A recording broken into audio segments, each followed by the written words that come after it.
أصبحت المدارس في وقتنا الحاضر مهيئة للمجتمع المعرفة، وذلك من خلال البرامج الأكاديمية المتخصصة والتوجيه المهني وتوفير الموارد والتكنولوجيا، وذلك ساعد في تطوير المهارات لدى الطلبة مثل مهارات التواصل والقيادة والعديد من المهارات العليا التي تهيئ الطالب للحياة العملية. إضافة إلى ذلك التعليم التطبيقي أو العملي، على سبيل المثال المشاريع العلمية الجماعية والتي تتطلب من الطلاب البحث والتخطيط والتنفيذ والتقييم.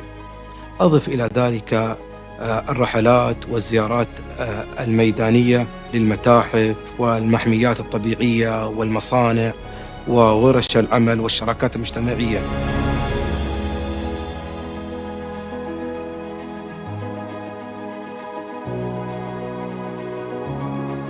في 2018 كان عندنا تجربة مختلفة نوعاً ما. كنا نحاول أن نعلم الأطفال عن مخاطر الإنترنت بطريقة مختلفة ومبتكرة عن طريق اللعب، وكان جزء من البرنامج أن يكون في البرمجة الإلكترونية، ومجموعة من الأطفال كان لهم دور أنهم يبرمجون لعبة إلكترونية فيديو جيم من عمر 7 سنوات إلى 12 سنة.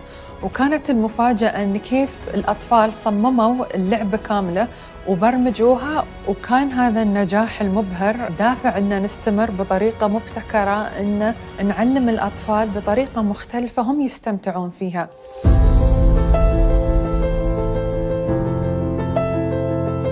يمكن اعتبار المتحف بمثابة مدرسة للعين والأنظار، وهذا شيء مهم في اللوفر أبو ظبي. ولتحفيز الأطفال وتشجيع مشاركتهم وانخراطهم في التجربة، تعتمد المحطات التفاعلية بشكل أساسي على تقنيات التلعيب أو ما يعرف بجيميفيكيشن، حيث صممت كل التفاعلات على شكل ألعاب أو تحديات بصرية تحفز الأطفال إلى التمعن بدقة في الأعمال الفنية المعروضة واكتشافها عن قرب، للعثور على أجوبة تمكنهم من حل الألغاز والألعاب المقترحة والاستمرار في اللعبة. You know, these young minds are genuine problem solvers. They will think of solutions that we haven't even considered. Every child has a gift. Every child has a talent. Every child has something really special to them. They've also got these areas of vulnerability. They've also got these areas of opportunity that schools should enhance and support them with. And that's where the relationship between us and parents is really important, because when we look at those opportunities and we work together, we fill those gaps and make them stronger. What we've got to give our children is a platform to use their knowledge to create change.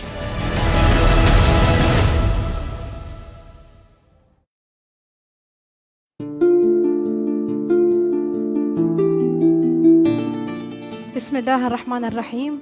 سيدي سمو الشيخ حامد بن زايد آل نهيان، سمو الشيوخ، أصحاب المعالي والسعادة، الضيوف الكرام، السلام عليكم ورحمة الله وبركاته. اسمحوا لي بالبداية بالتعريف عن نفسي. أختكم مريم عمران الحلامي، مستشار في دائرة التعليم والمعرفة بأبو ظبي، والقائم على شؤون التعليم المبكر في الدائرة. طالبة دكتوراه في جامعة باث البريطانية، أعمل على بحث معني بفهم الرحلة التعليمية وتحدياتها للطلاب ذوي الدخل المحدود. حاصلة على ماجستير في فلسفة وسياسة التعليم، وماجستير في القيادة التربوية من جامعة كلية لندن في المملكة البريطانية. يشرفني اليوم أن أتولى مهمة إدارة هذا الحوار الذي يتمحور حول إعادة التصور في التعليم في مرحلة الطفولة المبكرة، وهي المرحلة الأكثر أهمية في تكوين الطفل. ستتناول المحاضرة اليوم مناقشة أهمية التعلم من خلال اللعب والتعلم التطبيقي لإثراء التجربة التعليمية مما يلائم احتياجات الطفل واهتماماته في هذه المرحلة.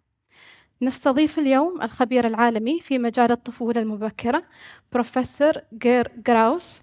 يركز البروفيسور في عمله على دور اللعب في جميع المراحل التعليمية منذ الولادة وحتى سن 99 سنة، والنظر إلى كيفية جعل الأنظمة التعليمية أكثر إبداعاً لتواكب اهتمامات وتطلعات المتعلمين.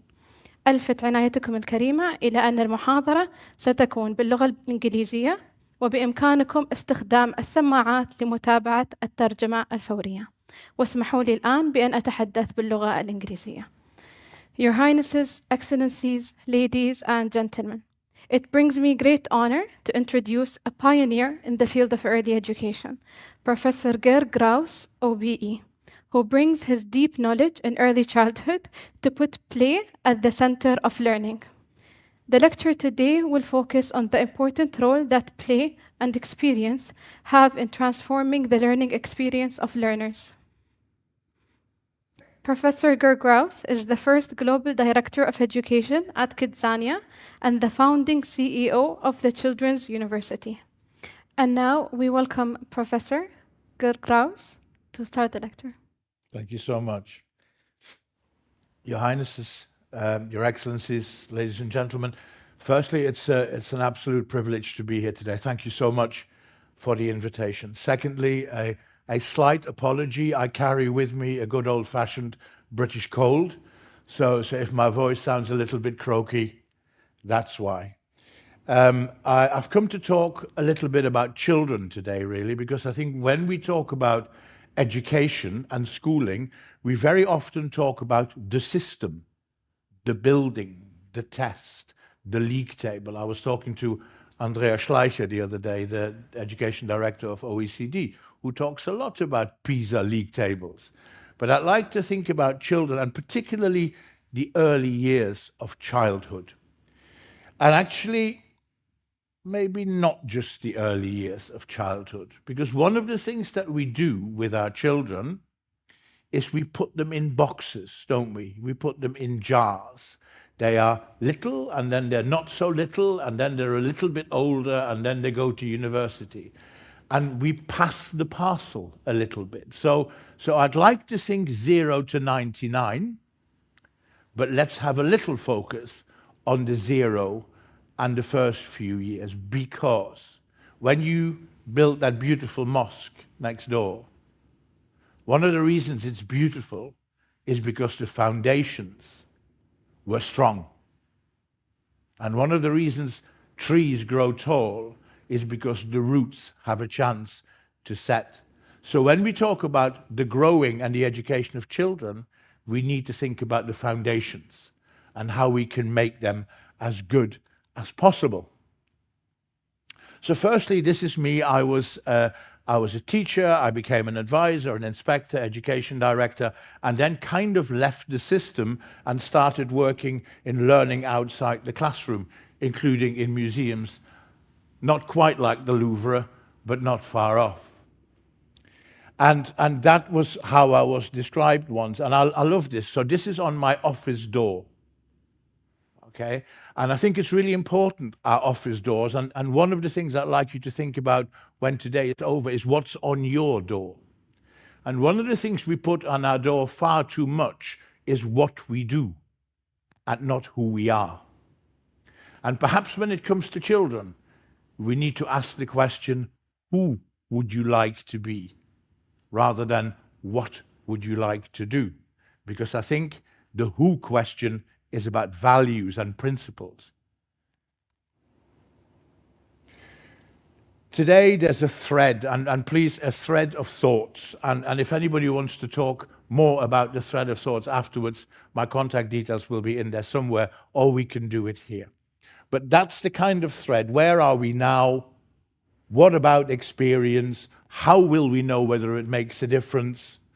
What about the mind and enlightenment? And of course, what about the role we all play as teachers? Because we are all teachers.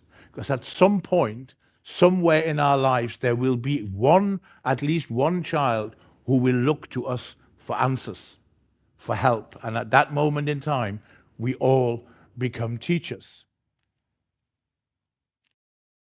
Training fleas requires a glass jar with a lid. The fleas are placed inside the jar and the lid is then sealed. They are left undisturbed for 3 days. Then, when the jar is opened, the fleas will not jump out. In fact, the fleas will never jump higher than the level set by the lid. their behaviour is now set for the rest of their lives. And when these fleas reproduce, their offspring will automatically follow their example. Our young people will become and will only grow within the parameters that we set. Boys, girls, rich, poor, from different countries, different parts of society. And we need to think that through, because we talk about aspirations, and children can only be aspirant if we enable them to be aspirant. And we have behind us a sign of aspiration. We want our next generation to build, if you wish, bigger, better mosques, because that is what being aspirant is. But at the moment we live the definition of insanity, because as you know, when you go to school and you're not good at something, you're being asked to do the same thing over and over again, in the belief that it will make a difference. Perhaps we need to think differently. We need to stop passing the parcel. The children are not parcels that are passed from early years to primary school, to secondary school, to post-16, to universities. They are people that grow through and then into the world of work, and they become, as members of society and as members of economies, they become valuable if we allow them to grow rather than pass them from one to the next. Our children are more than a test score. We need to get to know our children much better than we do now. They are more than just the number. Ask our children about purpose. If children, if anybody for that matter, has passion and belief and purpose, they will perform, they will achieve. But we need to answer the question, why do you go to school? I travel all over the world. I've worked across 63 countries now, I think. And wherever I go, I will go to the children and say, why do you go to school? And the answer in about 80% of the cases is, because I have to. It's not that good an answer, really, is it? We'd like to think that more purpose lives behind that. And that's what we have to work at, because then they will become qualified, highly qualified learners. I want to play a little game with you now, just for a couple of minutes. In your minds, I'm going to give you words. And I'd like you to have every time two pictures in your head. One from 1920 and one from 2020. So let's start with car. So think car, 1920, car, 2020. Okay, got it? Aeroplane. 1920, I'm not flying in that one. 2020, yes, please. Hospital operating theatre. 1920, 2020. Classroom. 1920, 2020. And yes, they're still sitting facing the front. They're still putting their hands up. They still turn up at certain times of the day. They still sit within four walls. And, oh yes, the blackboard has become white. So we've moved on in our society tremendously in all that time, but we educate our children in the same way. The education of the first industrial revolution. Mass production required mass schooling so that economically we would meet those needs. We are now in the age, the Industrial Revolution 5.0, we are in the age of personalization and entrepreneurship, but we haven't moved how we educate and school our children. And at some point, that is going to present us with a problem as societies and as economies. We need to think about who we are and who our children are. Now, I'm from the Netherlands, so that particularly resonates with me. If I give children in the Netherlands a piece of paper and a pencil, and I ask them to draw the horizon, I guarantee you that they will draw a straight line. because that almost signifies who they are. And within this globalization that we're involved in at the moment, we still need to recognize that we exist regionally, that we exist nationally, and that therefore our identities are shaped. And within that, we are shaped as individuals. We need to get to know who our children are. And then we need to measure what we value. My constant discussions with OECD that say, well, if the world is changing, can we stop measuring like we measured in the 1950s?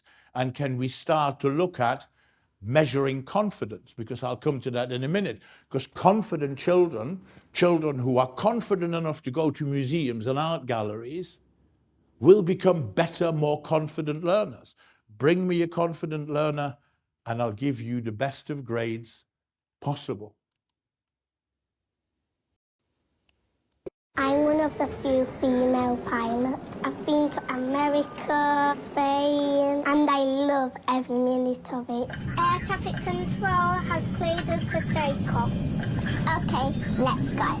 People, property, and postcodes. I call it the 3 Ps. Hello, Mrs. Smith. How can I help you? I have won lots of awards. When I was a school child, I was directing my school play. It's not a job, it's a calling. A Romeo. A Romeo. They see surgery as an art form. It's vital to keep a cool head. Scalpel. I'm a bit of a petrol head. I could have been a doctor, but I prefer cars. What's not to love? For those of you who are not familiar with Kidzania, that's what it is. Cities built for children where they can experience the world of work, 4 to 14. And the reason I'm flagging that up is because I did globally research to get insights into how the children behave when they learn outside the classroom. And what we discovered was we were getting insights that we couldn't have got from anywhere else.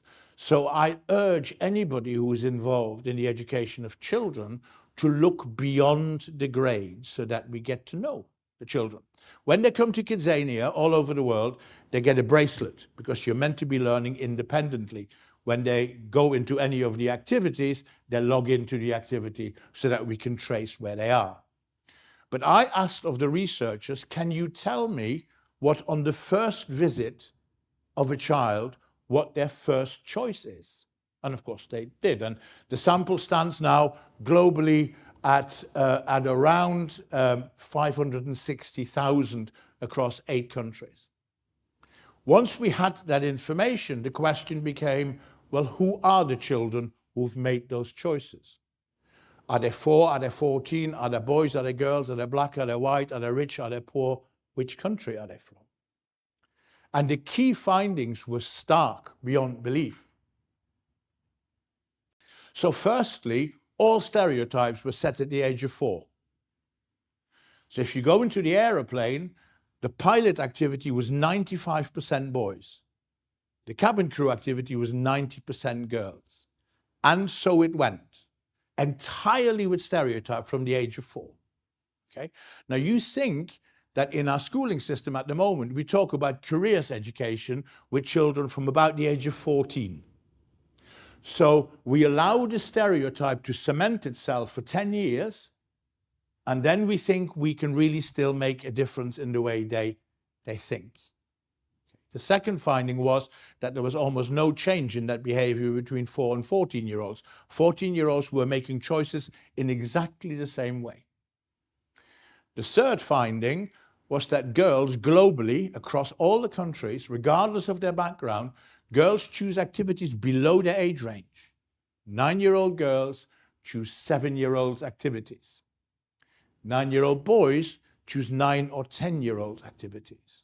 So there is an issue in this about self-confidence and about how various societies, what the expectations of girls are. Now, if you're a teacher now and you know this, you go into a class anywhere in the world and you've got a class with 10 boys and 10 girls, you now need to begin to think differently how you enable them to learn in an equitable way.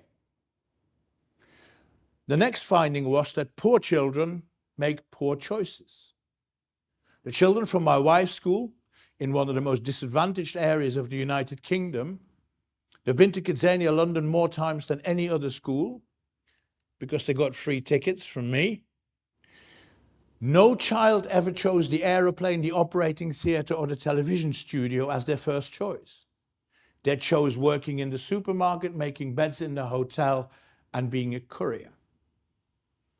So children's choices and aspirations, back to the jars, are put in because of their circumstances. So if we want to affect change, we need to affect change through experiences beyond the school.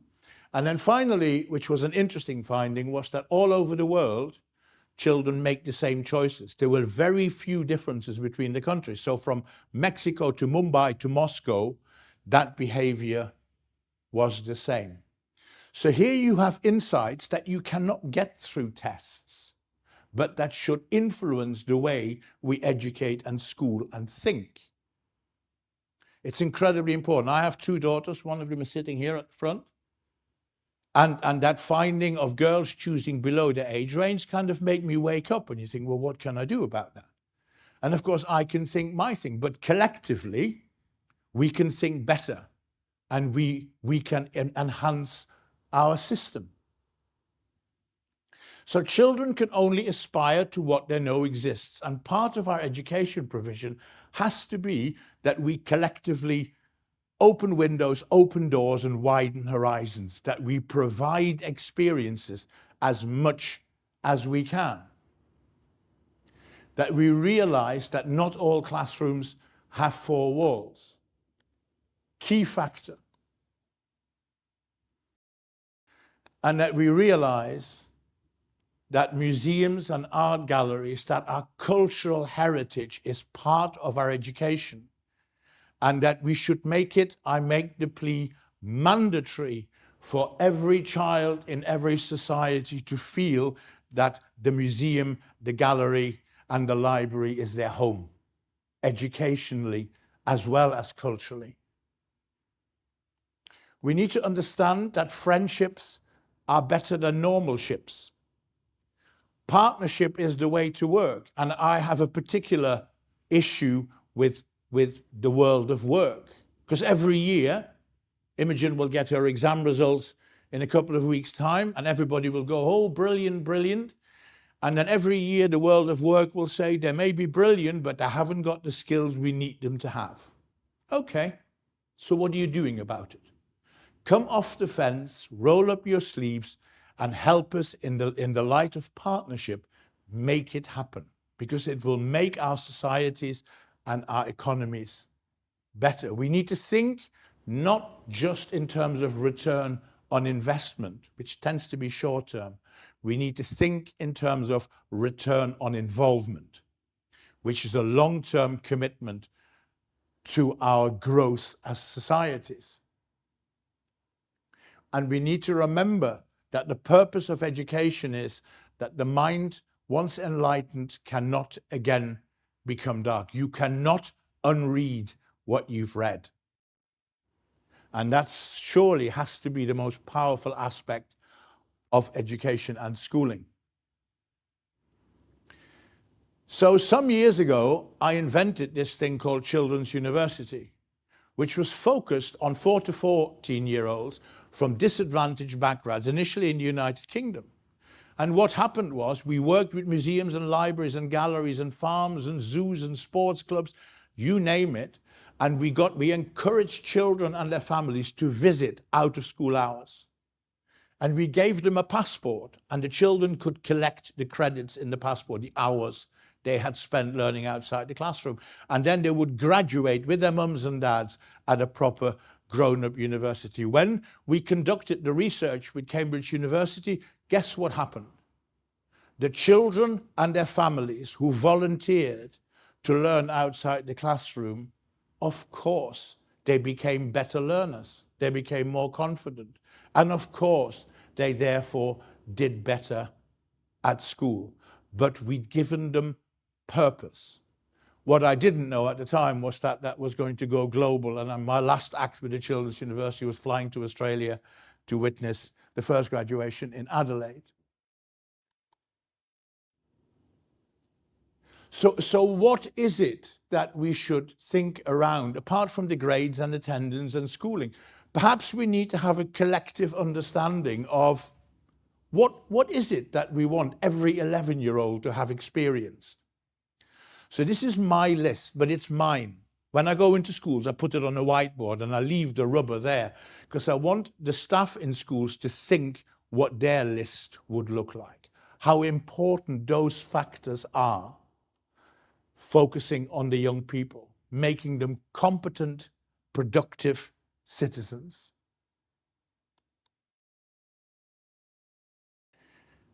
And then it comes to us. It comes to role models. Every child looks to someone. Every child wants to be someone. I wanted to be my German teacher, so I became a German teacher because I loved him and he cared for me, and I wanted to be my granddad. Those two people influenced me. When I talk to Imogen, she also talks about her teachers. When I talk to others, they talk about their uncles, they talk about their neighbors, they talk about the people they play sports with.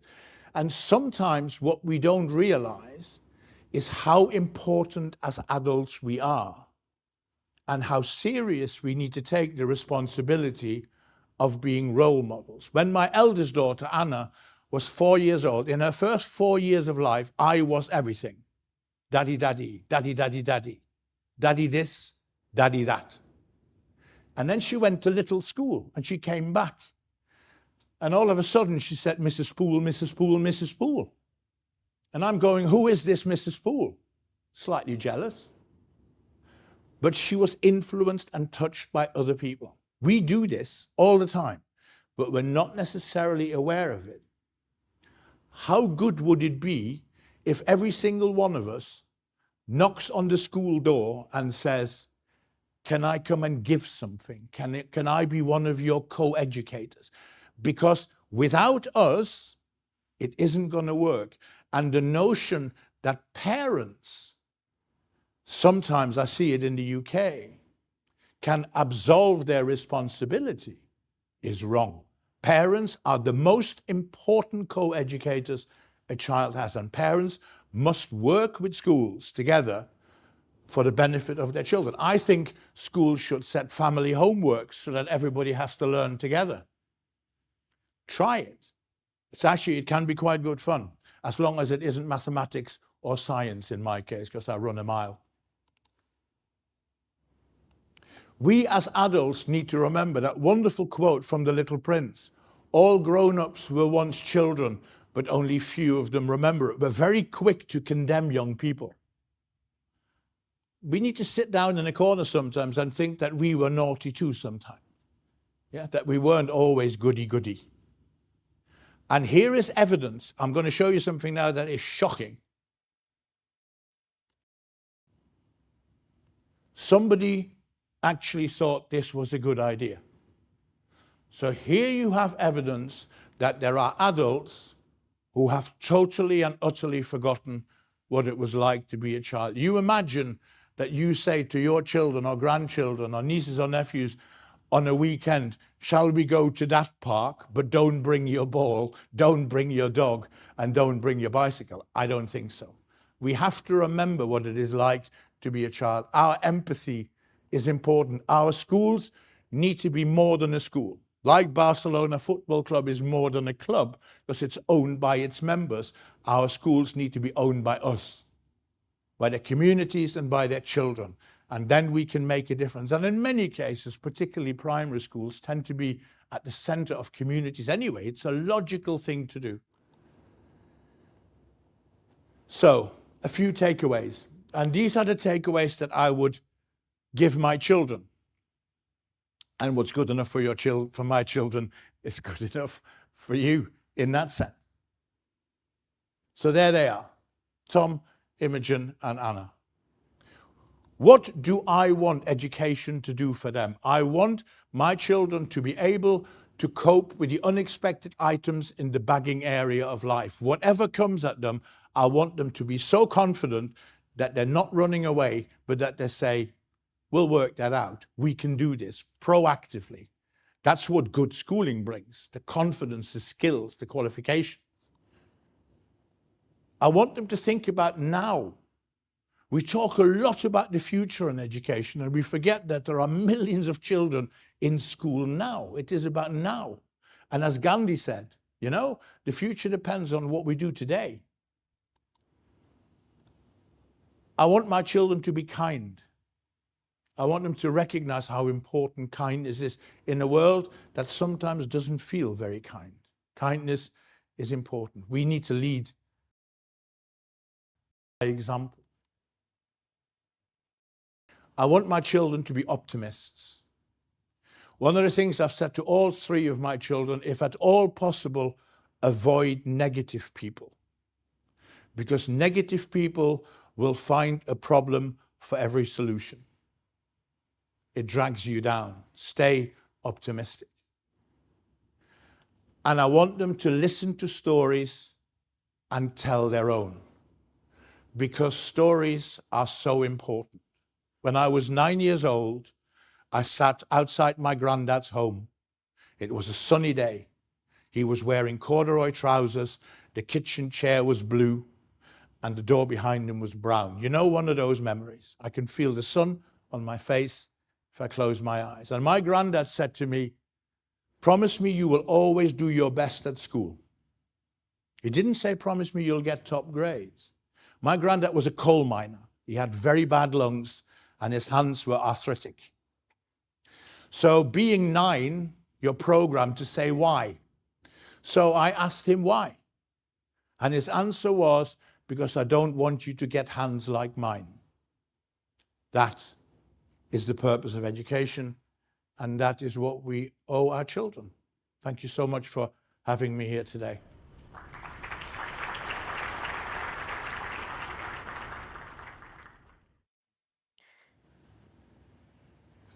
Thank you, Professor. I would like now to begin with the question and answer session. We will start with the first question. Can all learning needs take place through play and experience? Yes. Next question? No, I'll expand. It is about purpose. Yeah. So why is experience so important? Because it, in our minds and in our hearts, it explains why we do things. It gives value. So two things, two very simple, brief examples. When I was at school, I had a mathematics teacher. I can see him to this day. Meneer Jongstra, I grew up in the Netherlands. And I remember the lesson when he said, if A is 2 and B is 3, what is C? And I remember thinking, I have no idea what that man's talking about. And I have no idea why I would be interested in listening to him. It made no sense. But I grew up very close to the German and Belgian border in the days before the Euro. And every Saturday for my grandparents, I went shopping for them. So I cycled into Belgium, and then I bought whatever they wanted, and then in the afternoon I cycled into Germany, whatever they wanted. And I had to convert the guilders into German marks and into Belgian francs. That was an experience. My maths became good, not because of the algebra teacher, but because my grandparents bought me a bicycle and got the shopping to do. And it's a very simple example. But experience gives purpose and understanding. And when we have that, we are capable of learning. What insight does your experience of establishing the Children University provide to educational systems? That there is a link, there were many, but that there is a link between families learning, visiting our cultural heritage, and the confidence that children gain and then go into school and express that. And that link is particularly pertinent for the more disadvantaged children who normally would not get that opportunity, which is why at the time the government in the UK actually gave us money to make those things happen. But it is such an important thing.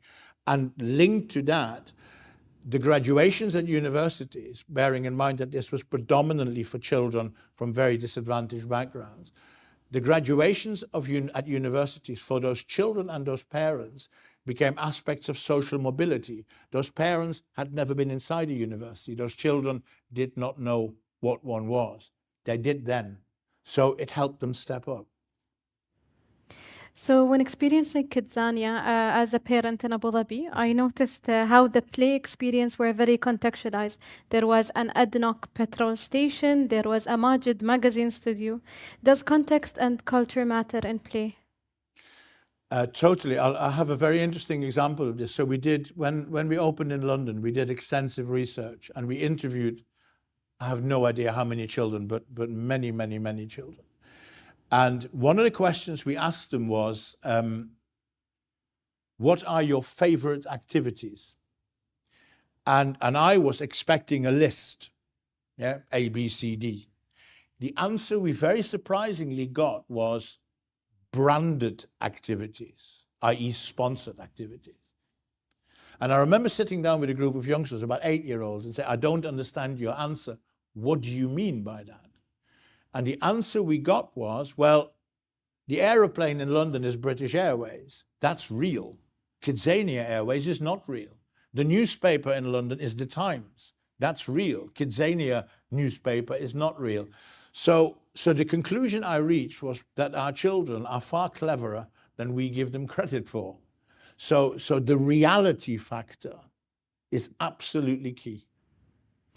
What is your advice to educators who need to balance children outcomes with providing opportunities for experience and play-based learning? My advice is don't balance. I don't know why you would have to balance. They are integrated. They're part and parcel of the same thing. It's like the link between being taught in school and learning outside school. It's a connect. It's connect, extend, challenge. When I worked at Kidzania, I got so bored of this question, ladies and gentlemen, that I was asked on a daily basis, Kidzania, is it fun or is it education?